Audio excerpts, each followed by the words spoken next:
Aku dah cakap KL tak syok, Pening tak syok, mana-mana tak syok. Ipoh syok. Kecil semua. Ya. Hei, Betul. kita Apa cerita? kita, Ajak bagi aku duduk yuk. Aduh, sakit pinggang. Okey. kita kacau KL, Pening, mana-mana tak syok, Sabak tak syok. Oh, tak syok. Tak syok. Okey.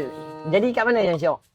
Buat masalah Ha. title Ipoh dengan belakang. Ipoh ah. Come on lah, ni Ipoh mah. I dah bagi tahu dia. Okay, I dah bagi tahu dia dah Ipoh paling syok, tapi bapak dia bawa motor cutting standard. Itulah. Jom ah. Jom. Dia bawa motor kat standard, dia ingat Ipoh ni lekeh ke? I cakap betul. Biasa kalau cutting standard, orang park dekat mana tau? Park dekat rumah dan dia tidur. Dah aku tahu. Gila nak pakai tepel open. Lah, jangan cerita banyak. Hantar lu tengok Ipoh keras tak keras. Ipoh memang beo. Aku Cina sampai Cina berita naik. Mak damping Cina. Wah. Aku main nama Pok naik. Betul, dia masuk surat khabar Cina muka depan. Oh, Ha. surat khabar. Sampai atau tengok atas ada. Sebab apa kan tau? Sebab dia datang Ipoh ya. Kalau dia tak Ipoh, datang, ya. dia tak tahu. Ipoh amoy. Cantik. Oi.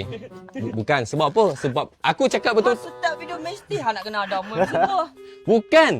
Bini aku Ipoh. Ah. Ipoh amoy cantik. That's why I cari Ipoh lah. So, boleh malam ni boleh je. Aku dah adjust budak dah. Jadi, Kau tengok orang hang ramai. pusing Weh, kamera. tengok. Live, pusing. Hantar tengok. Gila babi banyak. Macam mana? Ipoh punya vibe. Wah, jom. Tapi jom cari helmet. Tak semua pack open pack cutting tak ada. Tak apa. Jom cari Jom helmet. ah. You kata you marah pek utara. Jom ah. Jom. gerak. Jom on. Tak on.